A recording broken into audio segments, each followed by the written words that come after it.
Fox News alert, bombs away.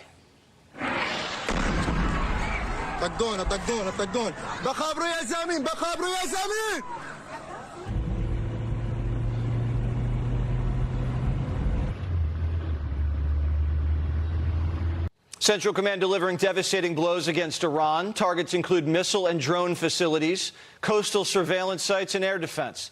B-1 bombers tore into the mullahs for the first time since the ceasefire. The long-range jets packed with 2,000-pound bombs flying at the speed of sound. Our electronic warfare aircraft also headed into theater, deployed out of Maine. They're stopping over in the UK. Now, it jams enemy communications, radars, and navigation. And they're only in the fight when it's a real one. Once Iran caught wind, they threatened to bomb the British base. Good luck. Our F-16 Wild Weasels are back in action. Their motto, first in, last out. You fly into enemy territory, detect radars, destroy them, and clear the battle space for everybody else. Trump wants revenge. Arachi, their foreign minister, who the other day say or something about their policies, an eye for an eye. The president's policy is a head for an eye. I mean, honestly, that's what it's going to be. I mean, they will pay a very heavy price. Marco says the mullahs are on their knees and begging anybody with a pulse to bail them out. I hope that they'll stop. They shouldn't really do that. They got suckered into this by the Iranians. You know, the Houthis largely were smart and stayed out of all this throughout the conflict. But they now apparently have gotten themselves suckered into this, going after Saudi Arabia and their ships. And by the way, that's, you know, I was reading reports a few hours ago that there is actually a Saudi fuel ship that's flagged Chinese. It's a Chinese ship.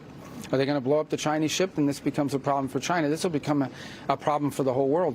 This could open up a second front. The Houthis claim they're blockading the Red Sea, but they're not. They did clip some tankers. One of them, a Saudi ship, now leaking oil into the water. This could snarl commerce. Today, oil closed over $100 a barrel.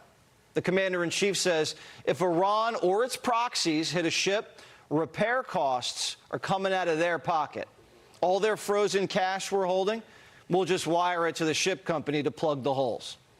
Trump's considering a massive attack against Iran, bigger than Epic Fury.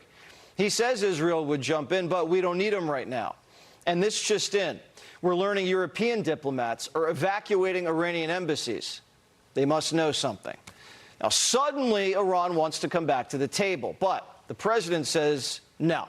Quote, they haven't felt enough pain yet. Iran is begging us, okay, both directly and indirectly. Let's do a deal. Let's talk. Let's talk. Iran is begging every day. The problem with Iran is every time they make a deal, the people that are in charge there, they either break it or they want to change it. So it looks like they're not ready to make a deal. So they're going to continue to pay a price. And they're going every night the price gets higher and higher and higher. And that's what's happening now. Robert Greenway is the principal architect of the Abraham Accords. Robert, you're hearing the president consider a massive attack bigger than Epic Fury. What do you think that would look like? Well, it's good to be with you, Jesse. The bad thing about working in the Middle East for a lifetime is it can be a little bit repetitive. The good news is you don't have to be Nostradamus to see what's going to happen next. The president has decimated their military, their nuclear program, has set the stage for diplomacy, made a good faith effort. For reasons that Secretary Rubio just laid out, it's impossible to predict that that's going to lead to a positive outcome, which means military forces in the offing. The UK, France, and Germany have abandoned their diplomatic facilities in Tehran. Assets are pouring into theater, and it's clear the president understands exactly what has to be done to finish the job. That's what I expect. It means an escalation to finish what remains of the Iranian capacity to ensure they can't present a threat to navigation and to U.S. interests, and certainly not develop a nuclear weapon. So all the targets that still remain, they're definitely going to get destroyed. And do you imagine more decapitation strikes? It's certainly possible. It's interesting, you know, that speech where Arachi, the foreign minister, talked about an eye for an eye that the president responded to was the same one where he talked about crawling out of the rubble of the strike that killed the supreme leader. So, yes, there's more decapitation that could be in the offing, but I'm not sure it's required. Really, it's just the capability and capacity to threaten shipping and to launch retaliatory strikes like the ballistic missile that hit our troops and killed 4 in Jordan over the weekend. And we're positioned to take on the Houthis as well in the Red Sea? Yeah, we are. A year ago, of course, actually about 18 months ago, they were launching strikes up to 12 a day. The president ordered a strike against their infrastructure, put a stop to it. The Houthis know exactly what time it is, and I suspect that they're unlikely to escalate further. But if they do, the U.S. military is capable of handling it without a doubt. And what's he working with this Saudi nuclear pact?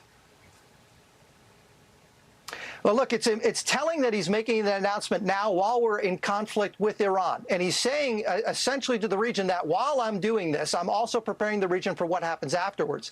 And that's building on the foundation that he established in the first administration in the form of the Abraham Accords. And he's laying the foundations for that with Saudi Arabia, which is absolutely critical. And in doing so, it's a clear message to the Iranian mullahs that their day is over and that the Accords, the United States, Israel, and our partners and allies in the region are what follows. And that foundation is being built by the master builder as we speak. How are the Israelis going to take that, the Saudis having a nuclear program? Well, I think as long as there's no enrichment and it's conditional upon joining the Accords, I think we can get to a solution. And in the end, they want this as much as we do. And do you think Israel joins in delivering this final blow? Well, the president said he doesn't need them. That's certainly true. But I think it would be a lot faster and probably more efficient if we did. They've got a tremendous amount of capability we provided. They developed themselves. It'd be great, I think, to get them in to finish it at an accelerated pace. And how big of a factor is this timing? Oil's up over 100. We had General Kellogg say, you know, you let an enemy hang around for too long, could be trouble.